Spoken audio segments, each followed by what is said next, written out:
This is Returning to Base, a Mechwarrior Living Legends podcast. Today's topic is about the community development itself and where it even came from. Today's guests are Korn. Hello. Serpentus. Hello, everyone. And Haarp. Hi there. And as always, I am your host, Warlord Kentax. So, my first question for each of you, I suppose we'll start with Serpentus, was what has been your role in the Mechwarrior Living Legends dev team? So, yeah, thanks for that question.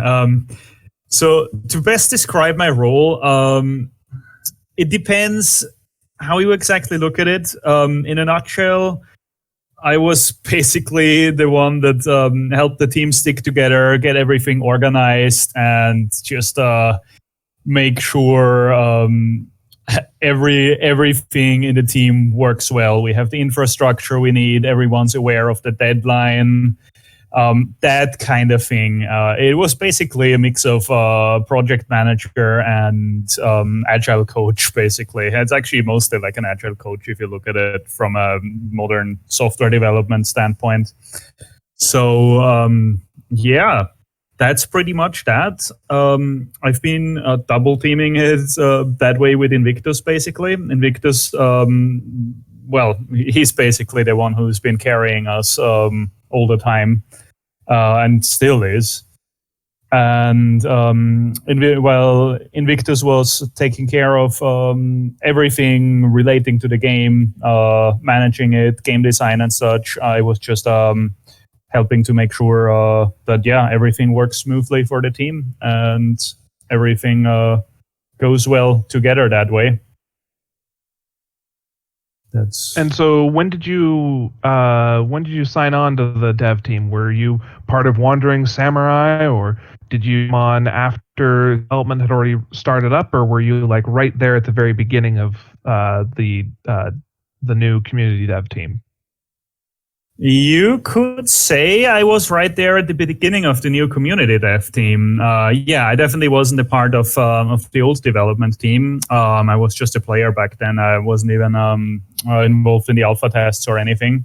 I wasn't even playing for a while Living Legends was not in development. I just eventually came back. And I saw people were still playing it. Like I think the real hero that we need to give a shout out to is Duelist, who kept the Chaos March alive, first and foremost. Like to explain it a bit for anybody who might not be familiar with it, the Chaos March is basically an organized gaming event that's happened as good as every weekend for more than half a decade. And it's pretty much what kept all the veterans of the game around, and where what actually gave us the foundation and provided the groundwork for actually restarting the community development.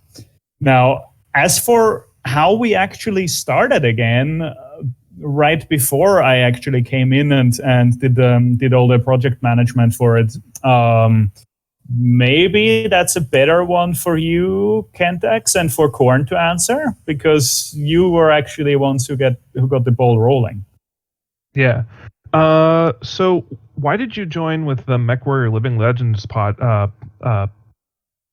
project instead of some other video game project? It's just been my favorite game, honestly. Like, how can I describe it best? I don't actually know when exactly I started with Mechwarrior Living Legends. It was probably like 2011, 2012, and I just had a fucking blast with the game. Like, it's just been seriously my favorite multiplayer game of all times, just because of the tactical depth it provided, because of being a huge fan of the whole Mechwarrior IP. It's basically also led to the player base to really decline after that as well. But eventually, I got over that, and I was just like, I just want to play this again, And I was looking, are there still players? And I saw, cool, there are still players here. And I don't know, I think the ones who actually gave me the idea, like, hey, we could actually continue that. I think that was literally when Kentax, when you and Korn actually said, yeah, let's try to continue this. And I was like, fuck yeah. That was the first time I realized, well, yeah, nobody's developing it anymore, but why the hell are we not doing it? And that was basically just when it clicked, and I was like, yeah, of course I'm gonna do that. I want Living Legends again. And that was pretty much all the motivation it needed. So when you first started out with the development team, you weren't like leading it at first. That role sort of changed over time, right? Yeah, basically. How did that actually start? I think originally the two people who got it going were Kentax and Korn. I think it's been quite a long time. I think I was just helping to organize stuff, like facilitate some meetings and helping everyone stay on track. And I think eventually Korn, correct me if I'm wrong, I think you were just asking me basically to be second in command. We did it like that for a while. And after a while, Korn was like, he would like to spend time on other things. And well, we were basically just looking at who wants to take over the lead role. Once again, I have to emphasize the lead role is on a level on the team, and all our team and project stuff, the product-wise, Invictus, well, game-wise, I should say, Invictus has always been the lead. Yeah, I think it just organically happened. Like there was some time of just, gaining the trust of the team, working well with everybody. It's just, my approach is just, be helpful and just let things happen. And eventually that happened because I guess my work has been helpful for things, and that's the role that worked between the team, between me, everyone involved.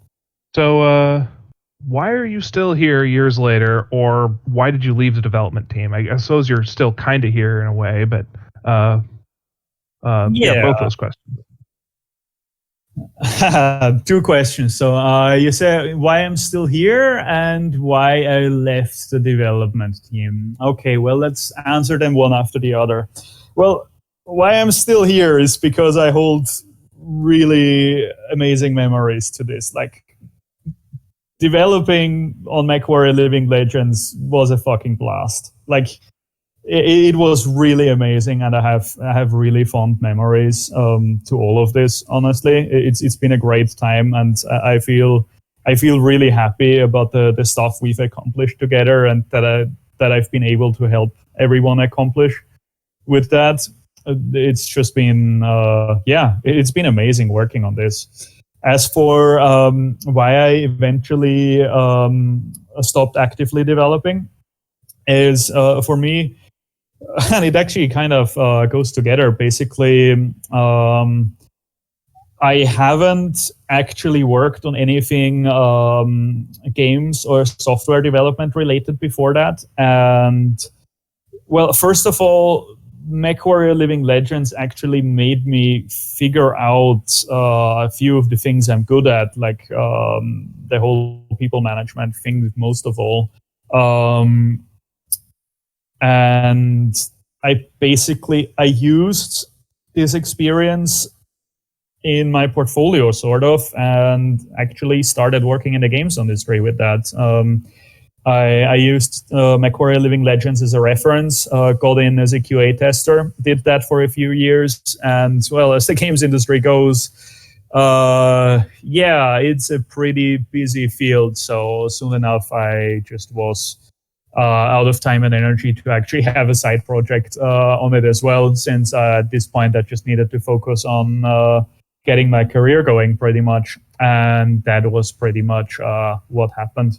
At the same time, what I also have to say, it wasn't just that. One of my emphasis that I always put on things is, when I work with a team, my top priority is always that it works well. So what I try to get at is I want to get a team to a point where it can function by itself well. Everything is well oiled basically, and everything just works smoothly. So actually, my ideal development team is one where I don't even really have to be active in everyday interaction, just because it works that well. It's a fucking hard journey to go there, especially with volunteer teams, because you don't really have much choice on how you build them. You gotta take who you get, basically. That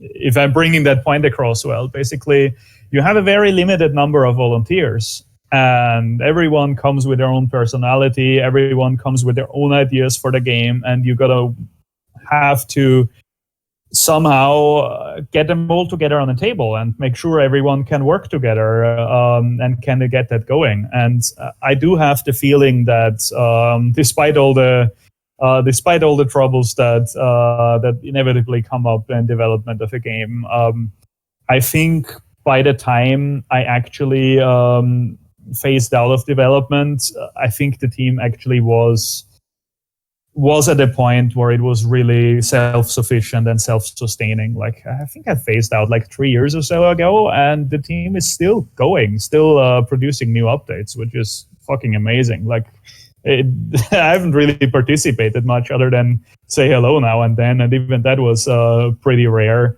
But it's just been really great to see all of this and see that it's still going. That's a really amazing feeling. And yeah, that's also why I'm back, I think. I mean, short summary of why I'm back. Kentax just said, "Hey, I'm doing a podcast. Want to join in?" And I'm like, "Yeah, sure. Let's do that." Yeah, it is pretty surprising that a project can keep going for this long under simply volunteer power.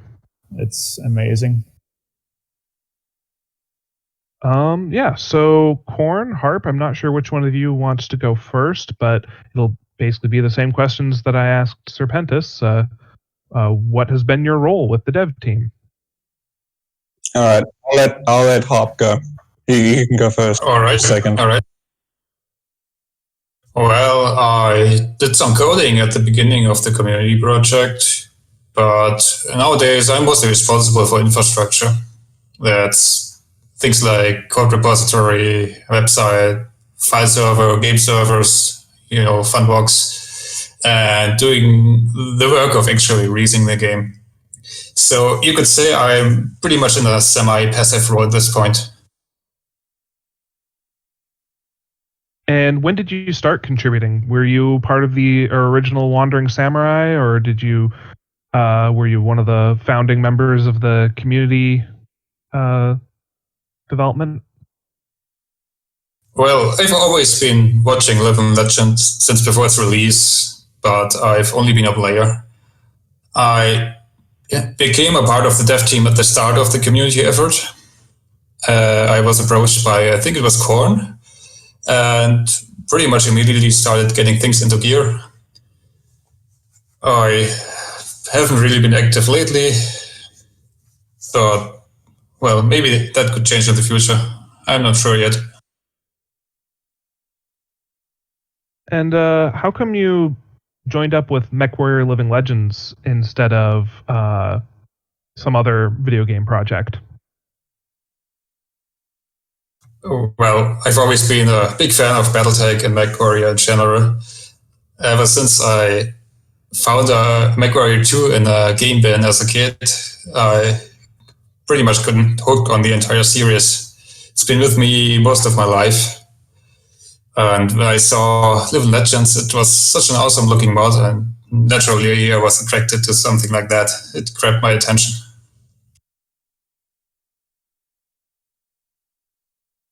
So you already mentioned that you started out as a player and now you're running infrastructure. How did your role change over time?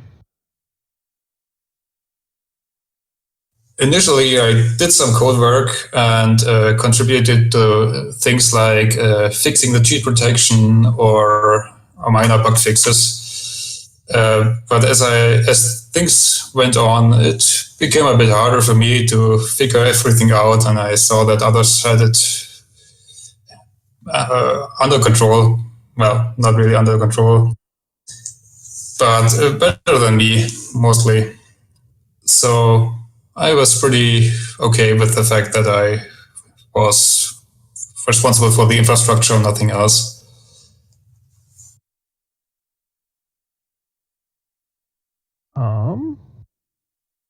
So,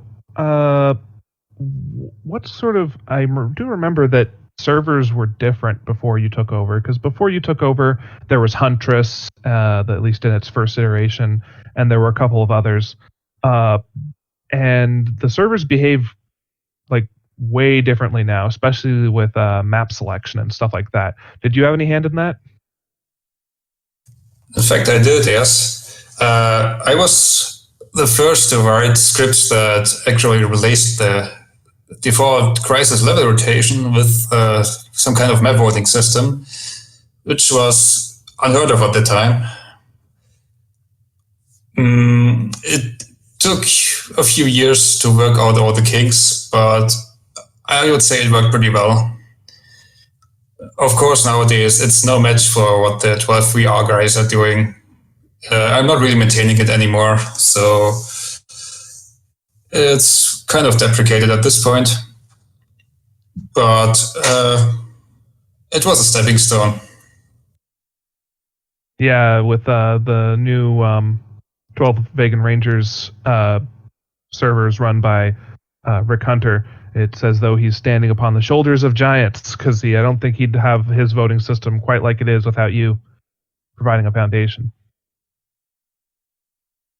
Yeah, you could say that. All right. And so how come you're still helping out with Living Legends, and how come you haven't left for other big projects? Well, Living Legends is a really cool game, if many fond memories of it, and I don't think I would ever give that up. I may not be actively playing much or doing dev work lately, and for a time I've distanced myself from the team for a while.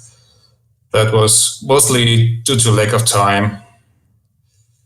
I don't see that as much of a problem.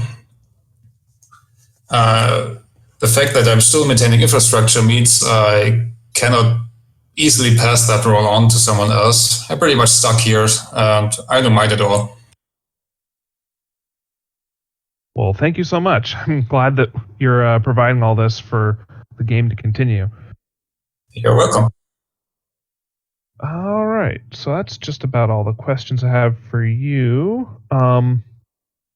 Eventually, we'll get into the questions that are for everyone to answer, just as they see fit. But I think we should move on to Korn. So, Korn, Yes. what has your role been with the dev team? Were you part of the original team, or did you? And I feel like a broken record saying this question repeatedly because I already know the answer. Or were you there at the beginning of the community development? I would say that I was just like the rest of the guys here. I was just a player in the beginning. I followed it very closely. Almost like every day I would log on and go on the website and see if there's anything new, anything I could maybe save or see what else was being developed. And it was a real drawing card for me. And I wanted to help, but back then I didn't have any expertise and I didn't know what to do. So I just played the game and I enjoyed it for what it was. I got involved with the new development team as originally one of the lead figures until I had something else I had to tend to, and then I chose Invictus because he was obviously the obvious choice with the most experience, and I had Serpentus take up second in command, which was probably the best out of anyone else I could have picked for the job. And so what I ended up doing was doing a lot of the sound work for the game along eventually when Andrew arrived. I felt that sound was a very big role to play in a Mechwarrior game. Not only are the visuals important, but seeing and feeling what is happening before you can also be very important as the sound that it produces. If you've got an AC-20 that sounds like a BB gun, well, no one's going to really use it unless it sounds like an autocannon 20. So that was kind of my little contribution to the team, was sound and pitching in now and then for balance or directional purposes of where things should go or what we should add. Yeah, if you haven't already listened to it, I recommend going and listening to Returning to Base episode 5, where we interview Landros and Andrew. So that way, between Corn here and Andrew and Landros, you can get sort of a pretty good history of the sound development of Living Legends. That's both an invitation for you personally, Corn, and for and for our listeners. I definitely need to go hear that one, literally. So we already established when you started contributing. So why did you pick Living Legends and not like some other maybe higher profile mod or something like that? To be honest, there was literally nothing else that was interesting to me at the time than Mechwarrior. Mechwarrior has been such an important part of my history. I grew up with it as a child. I played Mechwarrior 2. I played all the previous titles, and when I saw what they were going to do with Living Legends, it completely just, it just blew my mind. And I just thought, this is something that's never been done and probably will never be done again in a Mechwarrior setting. It's basically Battlefield set in the Battletech universe. It's the best of both worlds combined. And I just thought it was a shame seeing Wandering Samurai having to close their doors and not finish what they set out to do. And I just thought, why don't we just continue? Why don't we just follow on in their footsteps and finish what they started and deliver to the people what they've been wanting? And I felt pretty good that we managed to get the ball rolling, and we are still here today providing content and keeping things running as best as we can. And I don't think I would have changed it for any other game if I look back on it. All right. Well, so why did you leave the development team? And I'll give you an opportunity here to plug for any of your other projects you've worked on since then. Well, when everything started coming together and people were put in place, and we had more or less a pipeline of what we wanted to add and where we wanted to go, I kind of realized that I didn't have the expertise that someone like Invictus had. He was part of he was a new member of the old team, but he still had the most experience at the time. And I just thought, let me hand it over to him. He's a better guy for this job. And he has pretty much carried this project right through until today. I went off and did other modding projects for Stalker, Soundwise, and then I eventually returned to do the sounds for an update for this game. And then I moved on to Mechwarrior 5, where I'm still now doing various sound mods and helping with the community there. So that's kind of where I am at the moment. I do pitch in back and forth when new sounds are needed for a release, such as a new weapon that they make, and I'm still around. I think the sounds have reached what they needed to be reached, and if we ever do another sound pass, I'm more than willing to assist. Excellent. So, what sort of stuff do you do now? I mean, that's you kind of answered that question.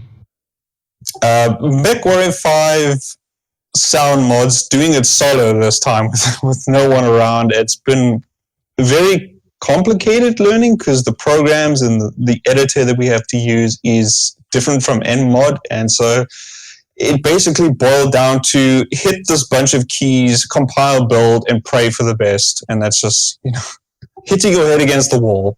as Invictus would put it, until it works. And that's how I just learned. And I got a lot of experience now, and I'm glad, because it's a franchise that I love making sounds for, because sounds, I feel, are very important, especially in an immersive universe as Battletech. Oh, well, thank you very much.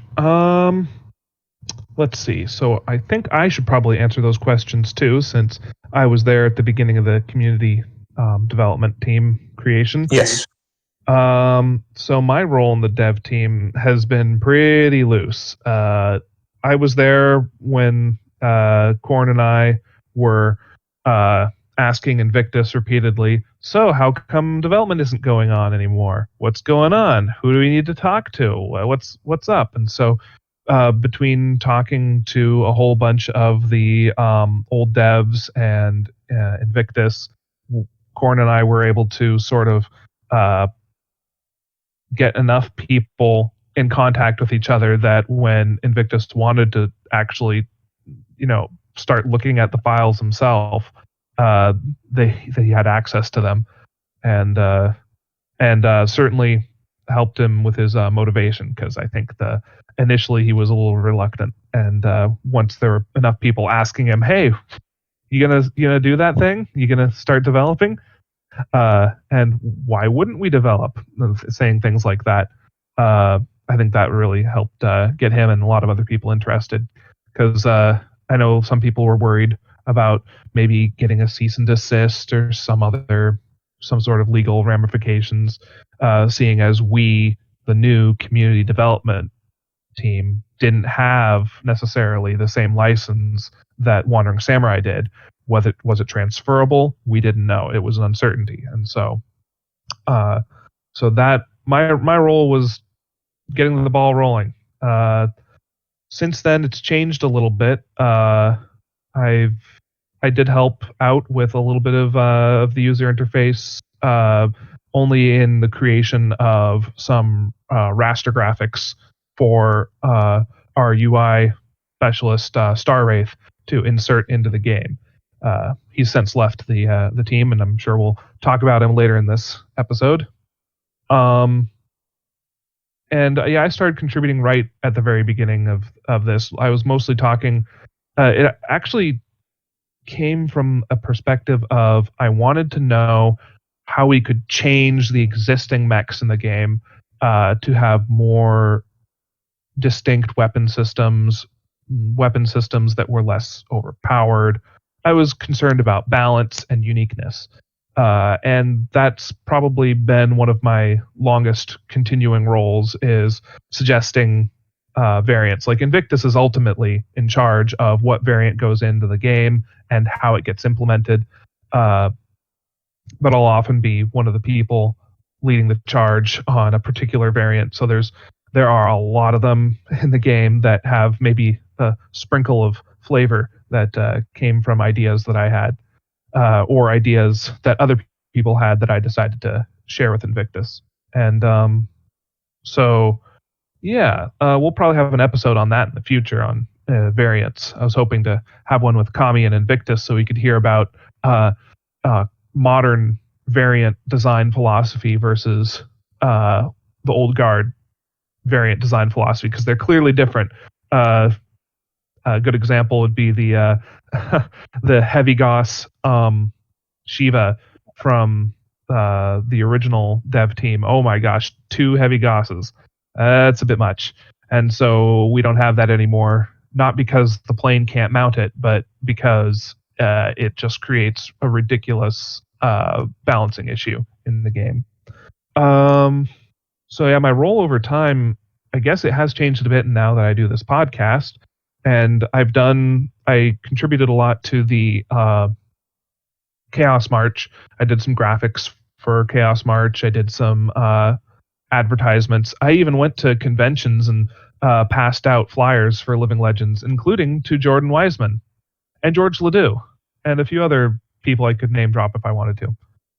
But those are like the 2 biggest people I probably... and Flying Debris. I gave Flying Debris a flyer too.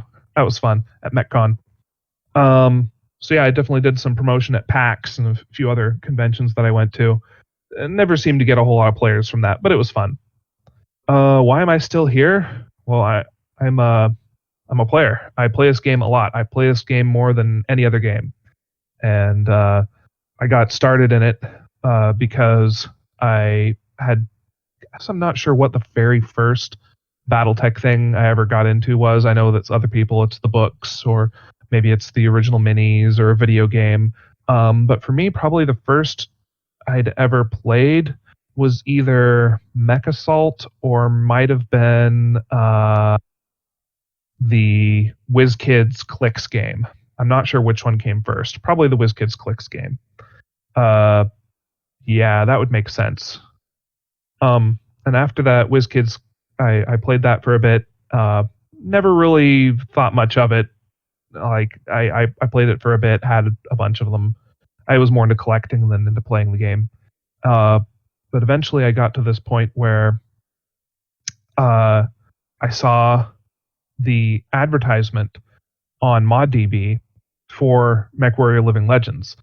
I was already on ModDB because I was part of the Tyranid mod dev team for Dawn of War. I was doing some of their sounds. And when I saw that ad for Living Legends, I just went, whoa, that looks really good. I'm excited. So I clicked on it, hit the watch button, and once it came out, I started playing just a couple months after it released. I even made sure to buy a computer that could run Crysis. I mean, with quotes around it, run Crysis. Nothing could run Crysis back then, and still nothing really can. Very frustrating, of course. And then, I played for quite a while, and eventually I joined the 12th Vegan Rangers, and now I'm here.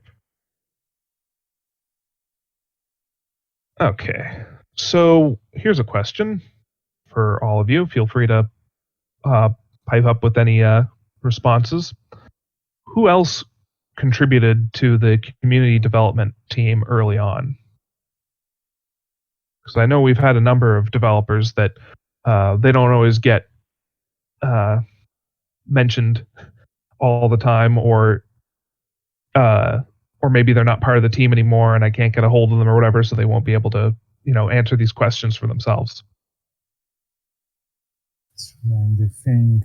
There was a shit ton of people, but I don't actually know who all of them were here from the start. I mean, obviously it was Star Wave, who joined pretty early and did a lot of the heavy lifting. Who else? There was, one of the old devs who came back, I can't remember his name now, but he helped out with a lot of the particle system, the new particle effects system. Yeah. Did Ingrader come back for a bit? I don't think Ingrader really joined much. I mean, there's quite a few layers to it, actually. Well, who we should definitely mention probably is Eric, who also helped with development, or generally helped out a lot. Eric actually did some code work. I remember working with him on the cheat protection and some other things. Yeah, he's helped a lot with the code, especially the cheat protection. That was such a big issue for us. That actually, I think, almost blocked us from launching. And I mean, hell, it even gave us issue after the launch day. That was a big lesson for us in terms of QA and general project management stuff. That was a good thing to learn. Eric helped a lot there. I think Spooky helped us a little bit with things on the side. I think with stats and a few other small things. It was right at the start. It wasn't many. I mean, to be fair, for the first half year or so, it was mostly actually just work on the rebalancing of it. We only got technical access, we were only able to really modify things after, I think, half a year or so after we already started. And back then it was just rebalancing. So a lot of it was just players who helped to test stuff, have like test runs and trying to get modifications of the XML files. Yeah, I mean, to what degree should we go into that part here? I mean, I The can nitty gritty. I can tell some more stories on that as well, if that's relevant to us here. I think XMLs and cheat protection were our biggest nightmares. Yeah. It was half a year, I think, till we got there. So most of it was just a small core group of people with everyone that we'd mentioned already banging their head against the walls, and everyone else was just supporting them as good as they can with that. It's funny that you mentioned cheat protection because you all probably remember the flying beat stick Shiva. Oh, fuck that. Well, I once saw in game a literal flying beat stick. It was the Mark II, and it was flying up in the air, just shooting at planes and all sorts of things. Yeah, there's actually a few cheaters in the game, but they're not doing things our cheat protection is supposed to fix. Our cheat protection is mostly meant to prevent modified files from taking any effect. Yeah, it's been a long time since I've seen any of those really glaring examples of cheaters. Like, I've seen plenty of people taking advantage of exploits in the game, but it's not quite to the degree of like a flat-out cheat. It's just like they're in the game, they're not typing things in the code, they're not injecting things, they're not doing any of that sort of stuff. No, they're taking advantage of what's already in the game. Like, I shouldn't list any of the things. Yeah.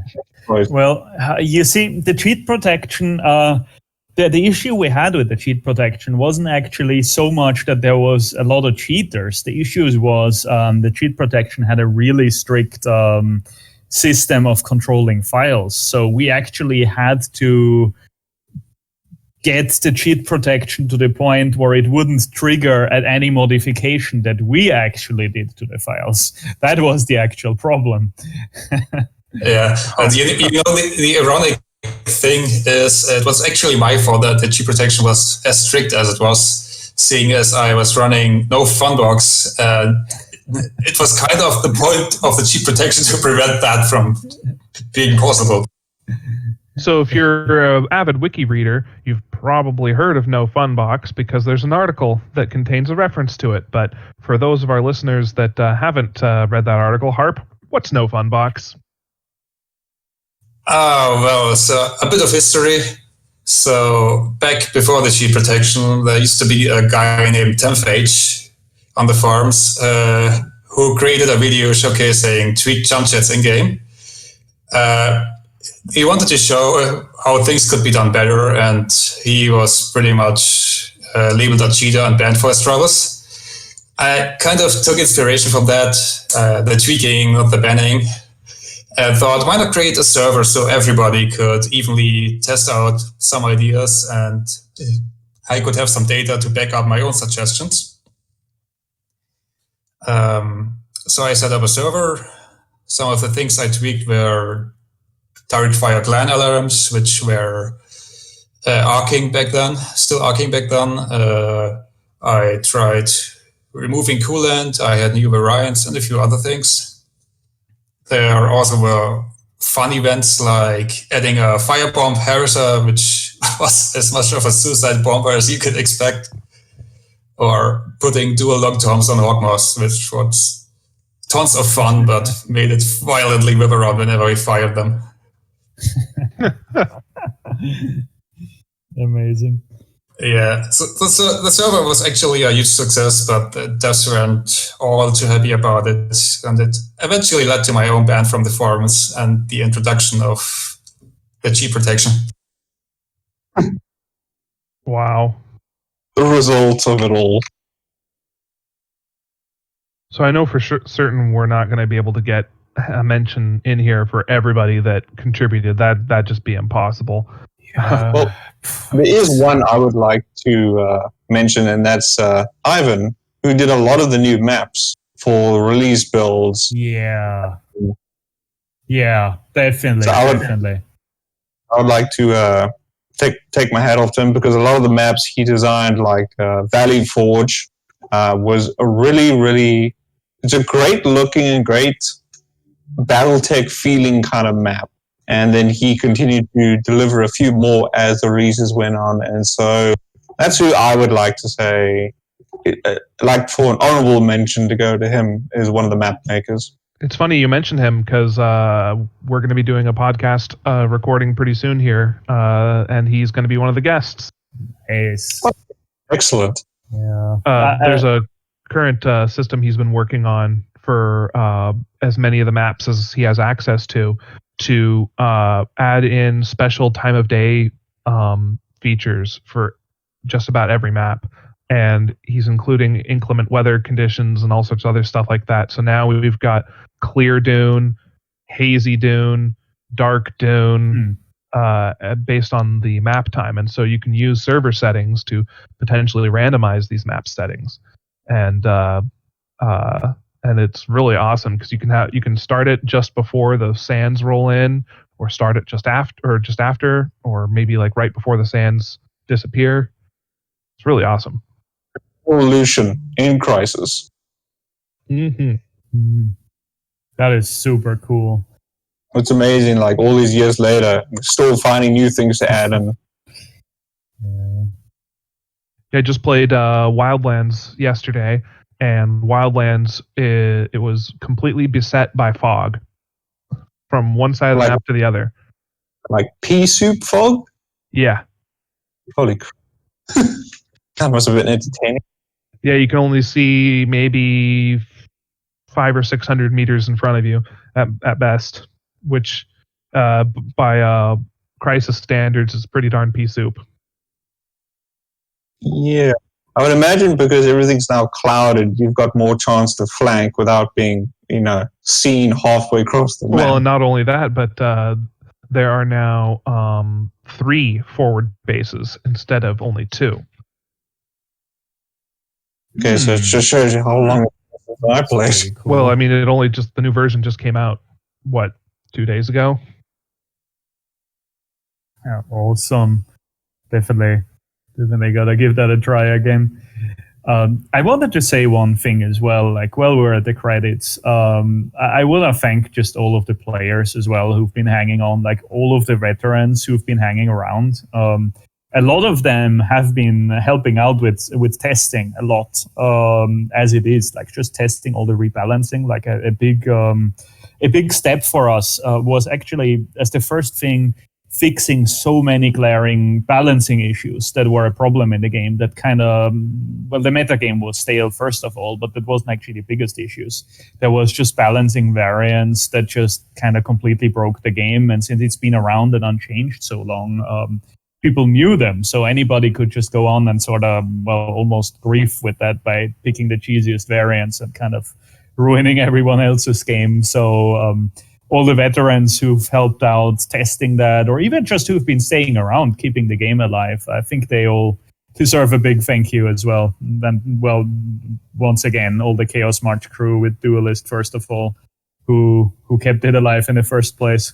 There's a funny little memoir about the beta testing with veterans as well, and kind of a lesson that we learned. Like, what we wanted to do is we wanted to really rework the whole economy of the game. So the ranking up is more interesting, more intuitive, and all of that. But the thing is, we tested this very thoroughly. The problem is, all the people we had around to test were people who played this for years. So we finally honed and crafted this new game balance for, I think, weeks, or if not more. And then we launched the thing, and then we realized, we finally tweaked it for a really fucking long time, but we tweaked it only with veteran players who played the game for years on end. So now all the new players joined, and basically the economy was completely fucked, because as a new player, you just had no chance to even advance, because that we completely didn't balance for that. That was a pretty fun learning experience, actually, for how where you get your alpha testers from really makes a difference with how you need to balance stuff, and also why, getting fresh players and releasing things very regularly is a very important thing, I think, for games and software products in general. I'll definitely have to say the player base for Living Legends, despite it being small, has to be one of the most dedicated groups I've ever seen. Just in general, you know, the people who develop it, the people who play it, like being around for this long and still enjoying it really says something. Yeah, definitely. It's like even trying in like after 5 years and or more, and still seeing the same names on. Not a lot of games can say that. Like knowing the same people in the community who still play after that long, and not just that, the actual game still being around, with the infrastructure still running, and the game still being developed. Like it's been released in 2009. Tell a few more games that have been around that long and still are being actively patched and actively getting out new content. I mean, there's only like one or two off the top of my head, but yeah, I think Battletech, the Battletech community is definitely one of the most passionate out of a lot of franchises. I mean, there's Star Wars and that, but Battletech is pretty well driven in terms of passion for this kind of universe. Yeah, 100%, and that's, you see it in the community, but also in the whole development team. Like that was one of the greatest experiences working on Living Legends. Like just the passion that the team brings, and I think that is really what fuels a project like that. Because, like, if you have a company and you make something, you have a paycheck to motivate people to go there. Obviously, that shouldn't be the only motivation, and people work for other reasons too. But there is a paycheck, and that is a big factor. But if you do something where you cannot afford to pay anyone, or there's no other real rewards for that, you need the passion of the people who contribute, and just the amount of that people have brought into it. It was simply amazing. Just not just the hours that people have poured into this game, but also like just the quality, I gotta say. Like I have worked at game studios that have produced a lower quality of assets, of general beat UX, game design, balance, whatever aspect you want to consider. They've produced a lower quality than Living Legends did. Obviously, there is a lot to be improved still, and if there was more budget, there could be, or if there was more manpower, let's say that, since there isn't any budget, there could be a lot to be improved still, needless to say. But still, what so comparably few people have managed to get going here, and in what quality, it's been pretty amazing. Just by passion and just wanting to do this and wanting to make the best possible game, because this is the game they want to make. That's just been amazing. It will be our little legacy to the Battletech universe. Yeah. Living Legends, yeah. Name checks out. It's still living, and will probably one day go down as a legend. Yeah. It's going to be a while still. I think Landros was saying, was it Landros? A couple episodes ago was saying that Living Legends was a title he'd never really liked. It is kind of long-winded. Seems to stand the test of time. Yeah, I think it's fitting. Like, yeah, like there's not a lot of games where the title is that fitting to the history of the game. Oh, of course not. And over all these years, there's been so many memories that you'll keep for the rest of your life. And, the experience that you had, the people that you meet, it was probably the best project I ever worked on, and probably will ever work on ever again. I really enjoyed it that much. Yeah, same. It's been awesome.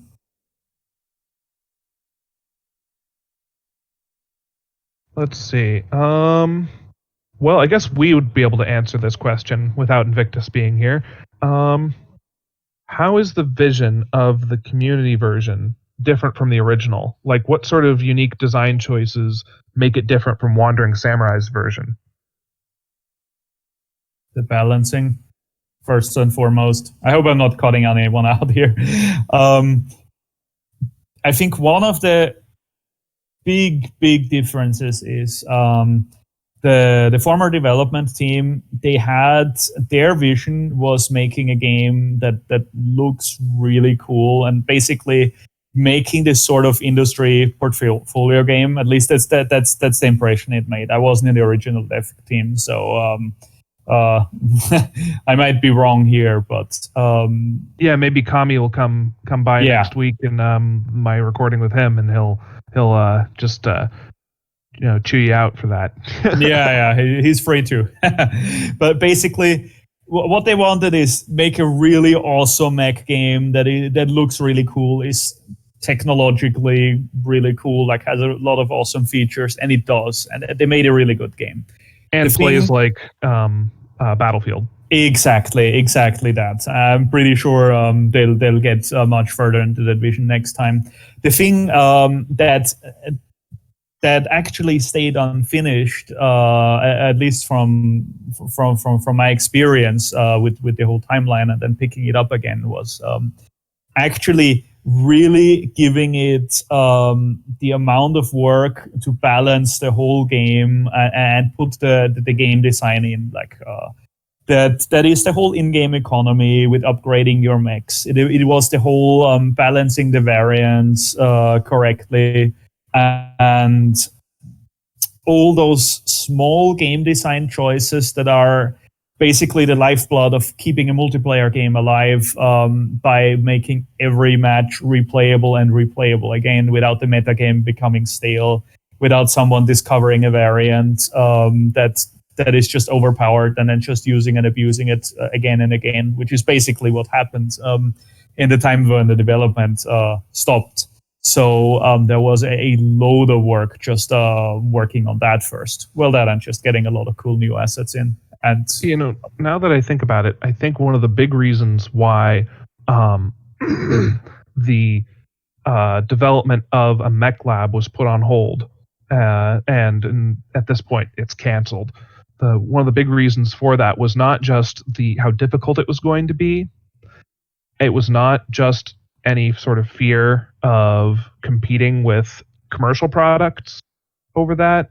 It was also the fact that the community development had really started from, a balance perspective. That, like when I was asking Invictus, like how we could change the Mauler or how we could change some other mech, all those questions that I had, and a lot of the early changes that Invictus made were all about the balance. And so because of that, I think that that's a big reason why the Mech Lab was never really pushed with this development team, because Mech Lab really interferes with developers' ability to balance the game. Exactly. That was, for at least for us, as far as I'm aware, that was the biggest reason. It would have thrown a major wrench into just trying to comprehend how to balance it if you can suddenly start swapping weapon systems left, right, and center across all of those assets. Exactly. It would have been impossible. Exactly, and that's the thing. There's already so many variables that make the game insanely complex. Like there's a load of weapon systems and combinations that all play a factor in it. But that's the thing is, by not having a mech lab, you can balance things out manually that you couldn't otherwise. The thing is, if you look at it from a gameplay perspective, from that, compared to mech chassis, they have different geometries. That means they will have different hitboxes. and they will always behave in slightly different ways. Which means the first thing you'd get if you have a mech lab, people will just pick the chassis that has a better geometry, for instance, stuff like that. Of course, you can always also still find ways to balance around it with different costs, different combinations that you allow, etc., etc. But that is then even more of a nightmare to actually make it work. So keeping it with fixed variants makes this a lot more manageable. But I think Invictus can probably describe this a lot better than I could, because I'm just talking from observation. Yeah, I do recall one of the ways it was described to me as if you take two mechs of the same tonnage, they can run, let's say hypothetically, the same weapons. You're always going to pick the one that has the smallest profile and the best hitboxes.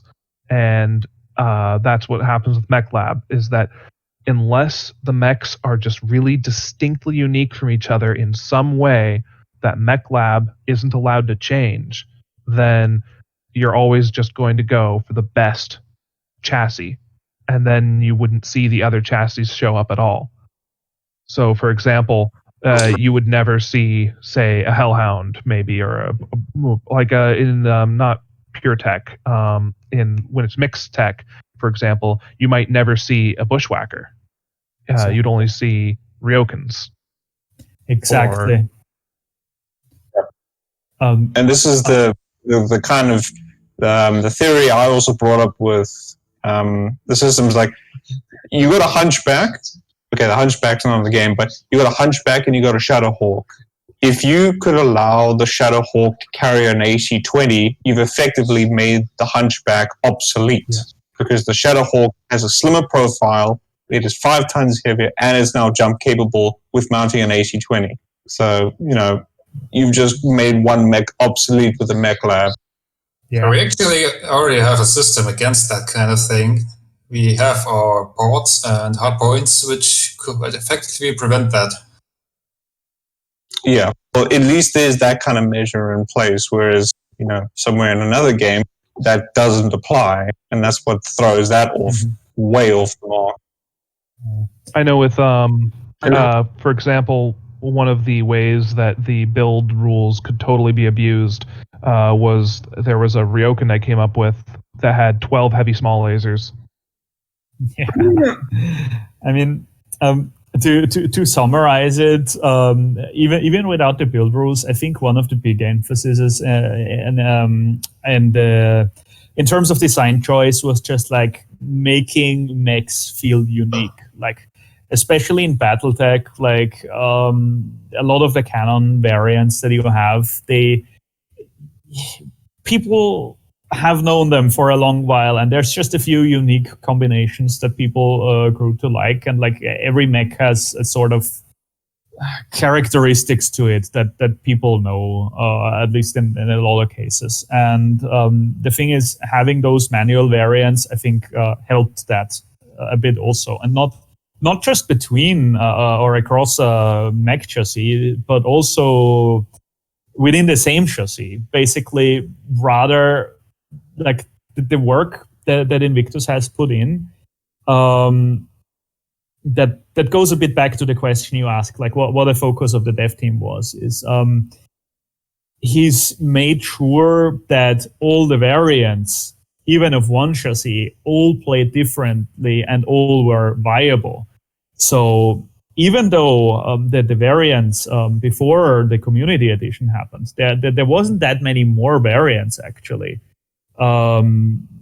Or that many less variants, I mean. But what basically happened is, by finally tweaking every single variant and making sure every of them has a place on the battlefield, that actually really increased the variety, because since it's a multiplayer game and it's, well, at least sort of competitive, you would obviously want to have a good pick that is also competitive in terms of game balancing. So by making every or most variants viable in some sort of way, you instantly increase the variety on the battlefield, both within a chassis and also across chassis. That's a really good example of that would be like the Osiris. For example, there's the Osiris Alpha, I believe, that has 3 medium X pulse lasers and a Streak 4. And then you've got, I don't remember the designation of it, but it's another Osiris, and it's got 2 rotary autocannon 2s and 3 machine guns. Both of them are high damage per second mechs.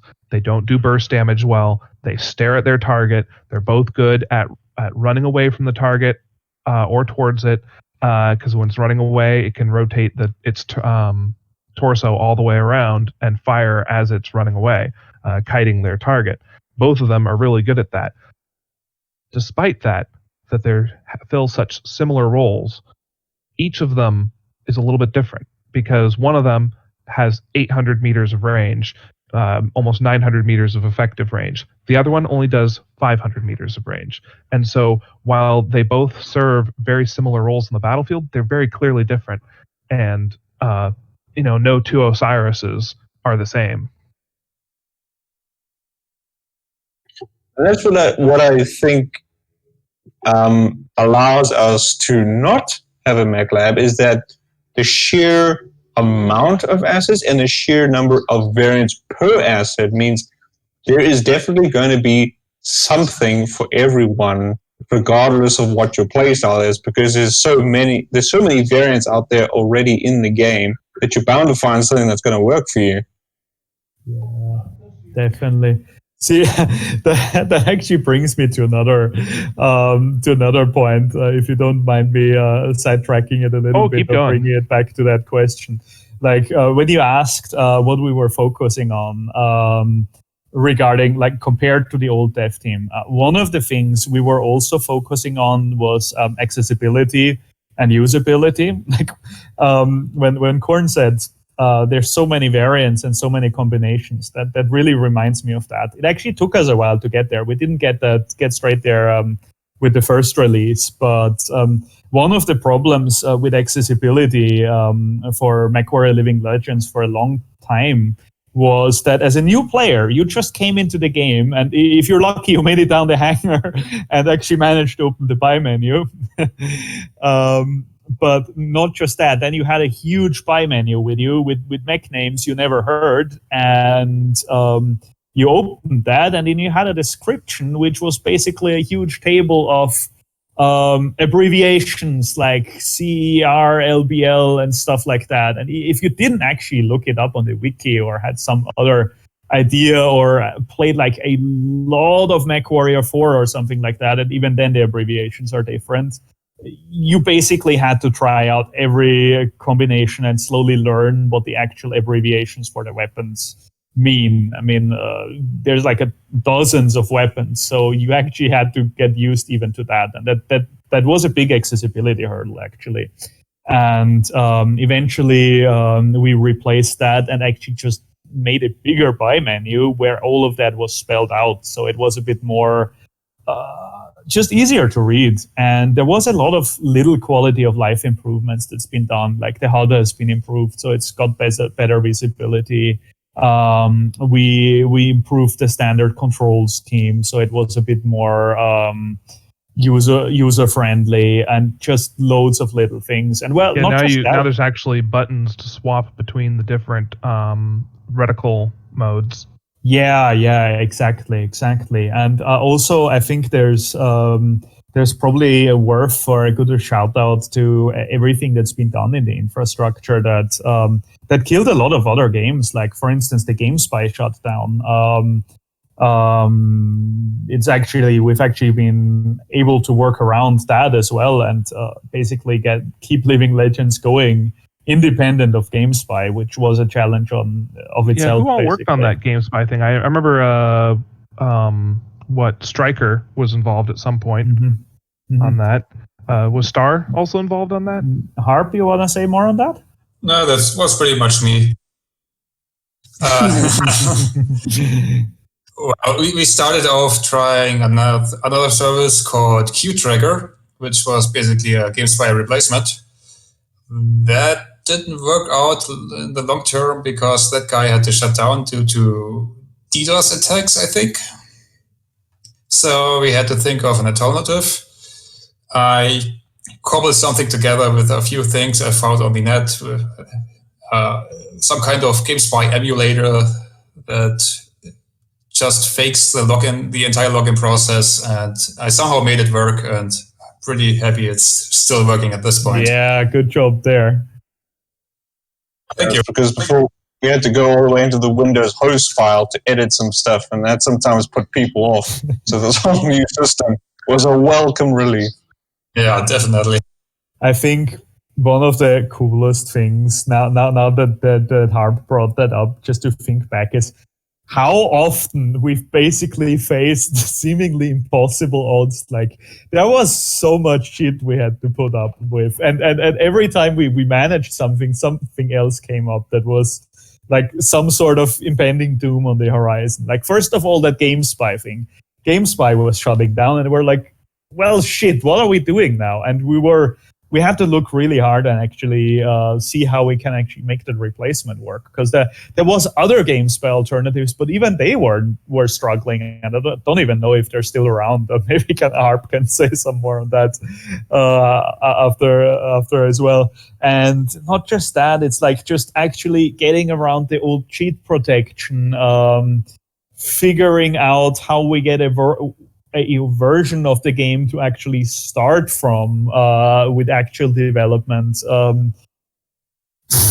Then that all those technical questions, like, is it even possible for the engines to put more mechs in, or have we reached the engines limit? That was so many that was part of the reason why the Anubis was chosen to be another light mech for the inner sphere, because the Anubis's legs, in many of the drawings, don't look that different from the legs of the Solitaire.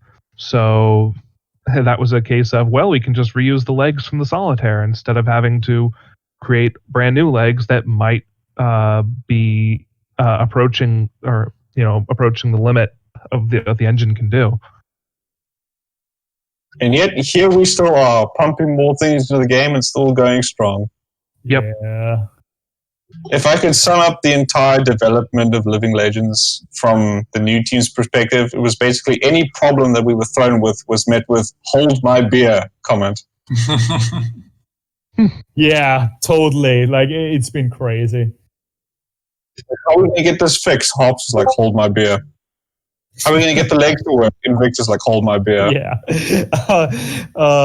Like, just even getting the version of the game. Like, I've chased people across the globe, and I don't think I'm allowed to even. I'm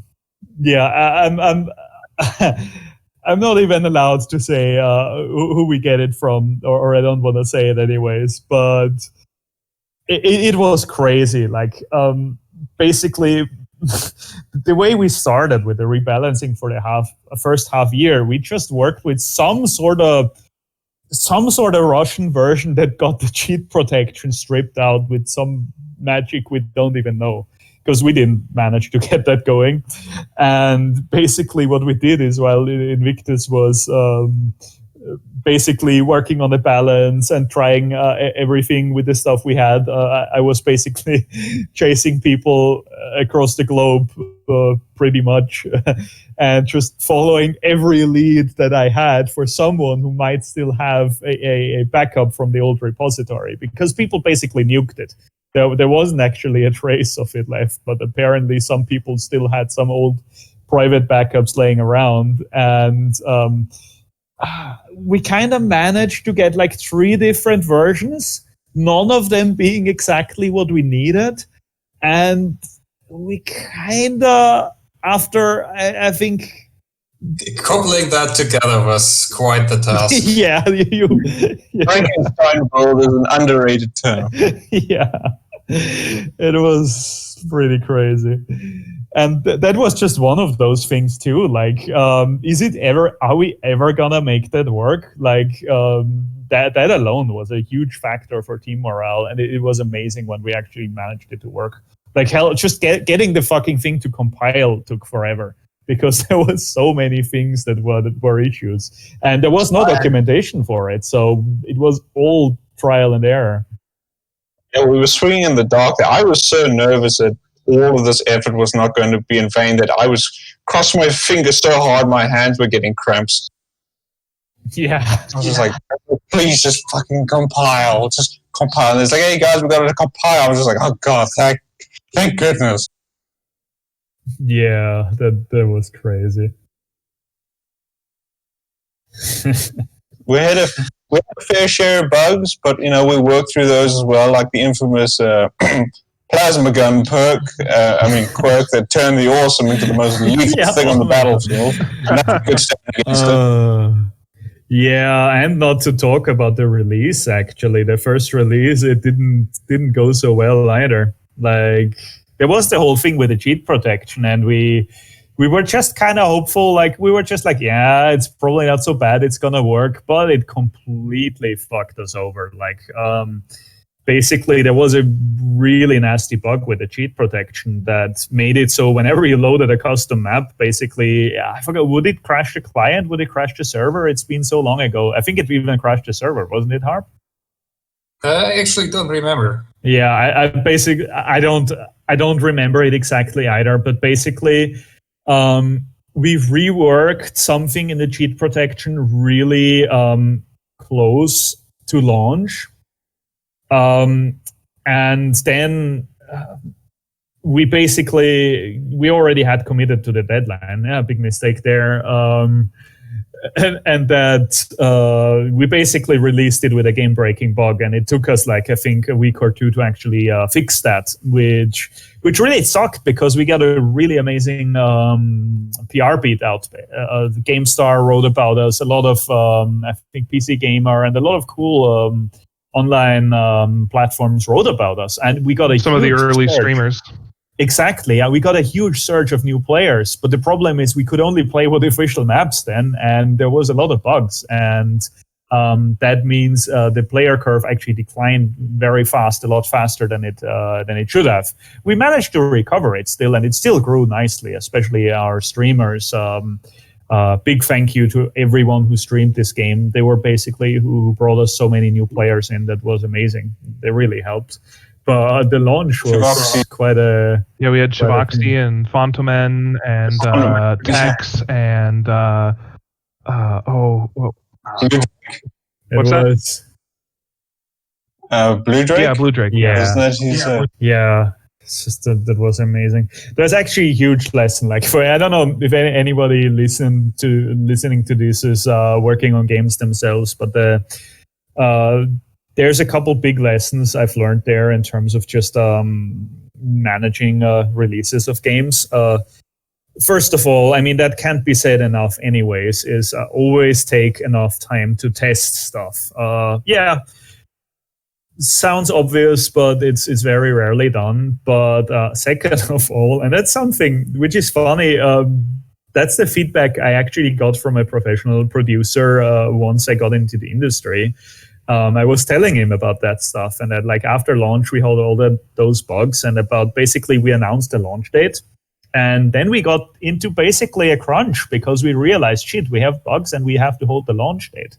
And that guy really told me something that kind of blew my mind. He's like, well, why the hell did you announce a launch date? Like, do you have a publisher who's forcing you to do that? I'm like, no. And then I was like, yeah, in our case, it was just the rejection of all the mods out there that always say, when are we releasing? Expected, and they just say soon, TM. Yeah, excited to do that, but it's like I learned then that even a lot of small indie studios, a lot of them only commit to a launch when everything is in the clear, if they even do. Sometimes they even just launch because if you're small, having one big PR beat is all you can manage. A games outlet will only write about you once. They won't write about you twice. You're not Skyrim or not even some sort of, doesn't even need to be a AAA title. There will be one article and then it's gone. So what you want to do is you want to have that one article when the player can already download the game and get it going. So there's actually a lot of marketing experience that speaks if you're a small project to just announce it when it launches. Of course, there's still a lot of other factors to consider here too. Like if you got a Kickstarter, you cannot do that. You got to build the community before you do that, before you launch the Kickstarter. But if you just do a normal mod, don't announce a launch date unless you already got everything going, because nobody's going to commit you for it anyways. Well, at least that's our experience. Your mileage may vary still, but I just thought that would be interesting to bring on. So earlier you were talking about the specific assets available in the game and having variants, and how that speaks to the balance of the game and how it helps out the balance. We actually had an episode 4 of the Returning to Base podcast that was all about the stats of what variants of each asset gets played the most. And there's a website that's managed by Rick the Stick, one of our more recent dev team members. And he manages this website, and he keeps all the stats that he harvests from Rick Hunter's 12 Vegan Rangers servers. And it was really interesting to see the names of all the different players that play a lot, and how some of the players that do play the most aren't even on there hardly, because they smurf. They change their names so often that the statistics aren't accurate for them.